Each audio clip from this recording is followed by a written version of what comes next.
Bom, dado assim o tempo curto e o espanto de ter que fazer esse trabalho, né, eu corri para onde eu estou mais segura, que é a história, e tentei fazer uma ponte entre a genealogia da moral e o momento histórico que Nietzsche viveu, quais eram as ideias políticas e qual era a situação da Alemanha naquele período, né? Então, a partir disso, eu resolvi fazer uma reflexão também de Nietzsche na contemporaneidade, com a questão de que está havendo uma tendência em vários países a uma volta ao totalitarismo, ou pelo menos um certo apoio aos regimes totalitários, né? Então, o período que Nietzsche vive é o período entre o esfacelamento de uma moral iluminista, né, a crise da razão, e o surgimento do Estado totalitário, né, o surgimento do fascismo, que está começando a se gerir uma situação política propícia para o surgimento do fascismo no século XX. Tá? Então eu peguei alguns pontos da genealogia da moral, algumas ideias principais, e tentei fazer uma contextualização. Né? Primeiro é a questão da democracia. Né? Nietzsche não acredita num governo de iguais, num governo voltado para o todo. A questão democrática ela também se apresentava na Alemanha do período, a Alemanha recém-unificada. A Alemanha se unificou tardiamente, né, em relação a outros países da Europa, foi só em 1870 que concluiu o processo de unificação. Então precisava se criar uma identidade em Estado nacional, praticamente, né, a partir de uma situação de vários condados, ducados e fronteiras que ainda não haviam se definido. Foi então uma identidade meio feita às pressas. Né? Com isso, então, o general de ferro, não, o que ele era? O Bismarck. Como é que era a alcunha que tinha? O Otto von Bismarck. Tá, ele era o de ferro. Tá, chanceler de ferro. Isso, ele era chanceler. Ele fez uma política, então, de perseguição a comunistas e também de perseguição à igreja. Né? Porque ele acreditava que tanto o socialismo quanto a igreja eram uma forma de internacionalizar e não estava de acordo com os interesses nacionais, né? De um país que queria se constituir numa nacionalidade forte. Então vai prevalecer na obra do Nietzsche, né? O repúdio à ideia do socialismo não fica tão claro aí na genealogia da moral, mas de certa forma ele entende o povo enquanto massa, plebe, enquanto tudo aquilo que tem de degeneração em termos humanos, e também ele não apoia o ideal marxista. Ele diz que botar o governo na mão do povo é um desastre. Né? E a perseguição à igreja. Né? Então o Bismarck ele tomou uma série de medidas de repressão à igreja católica. Uma foi a obrigatoriedade do casamento civil. Né? Então o Nietzsche demonstra esse repúdio à igreja. Né? Ele fala da moral cristã, que gerou a má consciência, a consciência culpada, a consciência do miserável, que se opôs ao ideal de nobreza, que era o ideal da Grécia Antiga, de que o nobre, o bom, ele trabalha a etimologia da palavra bom e mal. O bom na Grécia Antiga era o nobre, era o virtuoso, aquele que tinha amor por si mesmo.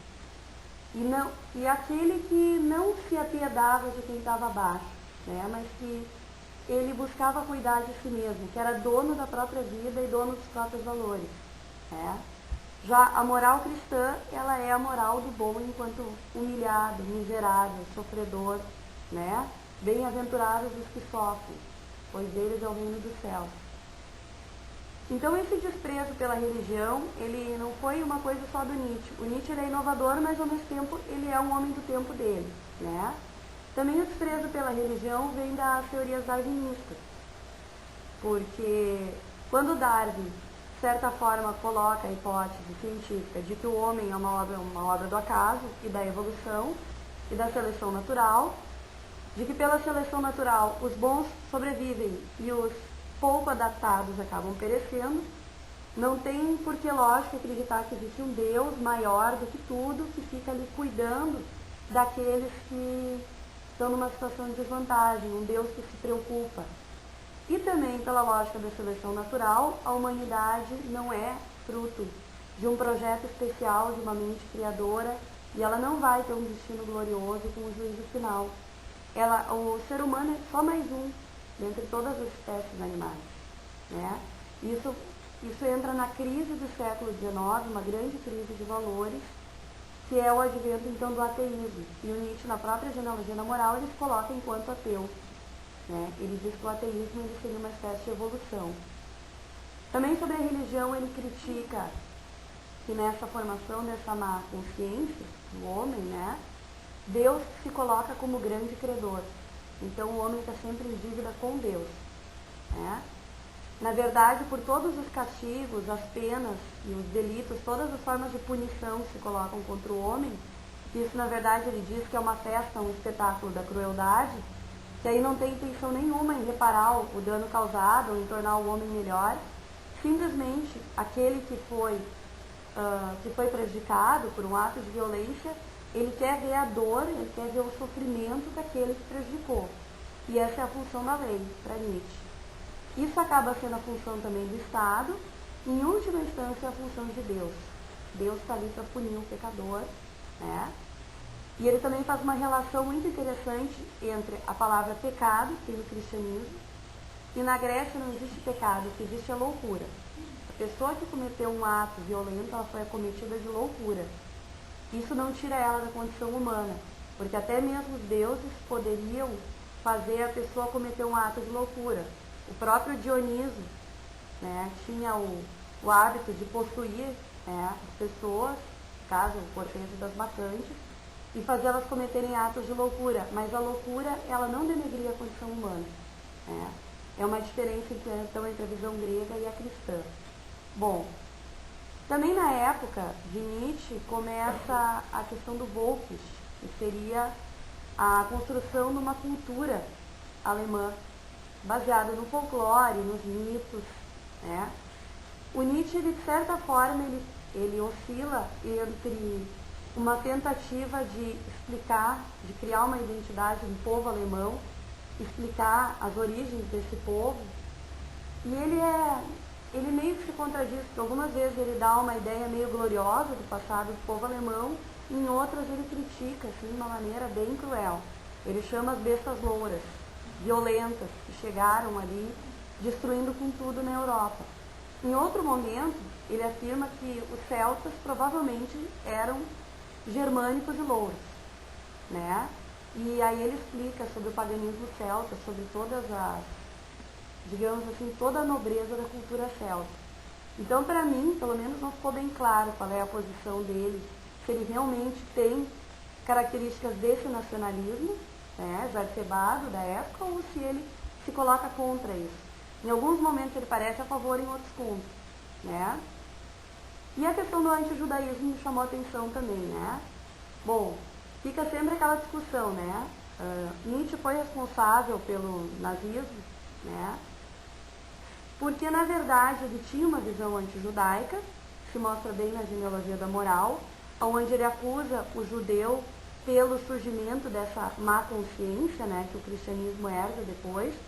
Ele acusa o povo judeu pelo surgimento da moral de escravos, mas em nenhum momento ele faz alguma crítica ao judeu enquanto raça. Ele não tem um argumento racista, como era o argumento, por exemplo, de Hitler, do nazismo, né? E também o antissemitismo já na Alemanha, em toda a Europa, muito antes do nazismo, ele já estava extremamente forte. Já tinha várias correntes de pensamento falando da necessidade de limpar a raça alemã, ou até os franceses, da peste judaica, né? Bom, Nietzsche ele critica a Revolução Francesa, não sei se eu já comentei isso, né? Que a Revolução Francesa, para ele, botou a plebe no governo, e isso daí é inaceitável, né? Então, de uma certa forma, ele está mostrando uma certa desilusão com o liberalismo e com a razão. E num determinado momento ele faz uma crítica ao Kant, né? Lendo um trechinho aqui. Nesta esfera das obrigações legais está o foco de origem desse mundo de conceitos morais. Culpa, consciência, dever, sacralidade do dever. O seu início, como o início de tudo grande na Terra, foi largamente banhado de sangue. E não poderíamos acrescentar que, no fundo, esse mundo jamais perdeu inteiramente um certo odor de sangue e tortura? Nem mesmo o velho Kant, imperativo categórico, cheira a crueldade. Então ele não vê saída para o problema da injustiça humana e da crueldade na racionalidade. Para ele, a racionalidade, ela mais justifica a crueldade, né? Ela passa a crueldade para as mãos do Estado, institucionaliza, mas no fundo o que tem é o instinto reprimido, né? O instinto, quando ele é reprimido pela igreja enquanto pecado, enquanto horror, né? Enquanto uma coisa suja, ele se torna em rancor reprimido, que depois esse rancor vai ser, inclusive, transformado em lei e vai ser usado para punir e para castigar. Aí o interessante, acho mais interessante Nietzsche tentar entender essa contradição, porque ele se mostra muito cruel em alguns momentos e em outros muito humano.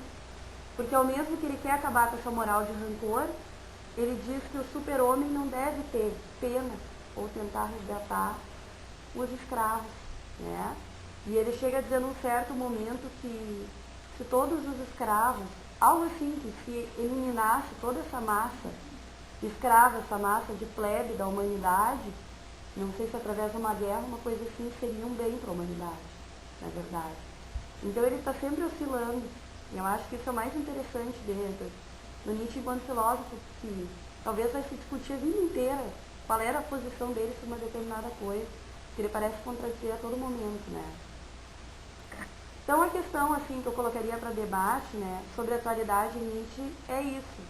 Fez uma pesquisa recentemente em que se descobriu que na América Latina, se fosse dado liberdade, a maioria das pessoas escolherem entre um governo democrático, cheio de falhas, como é o nosso, de corrupção, de mentiras, de falta de interesse pelas coisas do povo, entre ter um governo democrático desse e ter um governo ditatorial, muitos, a grande maioria gostaria de um governo ditatorial, desde que resolvesse a situação. Então eu acho que aí a gente tem que ver aonde está ocorrendo novamente esse descaso e a desilusão com a democracia que eu acho que já vinha presente nisso. Acho que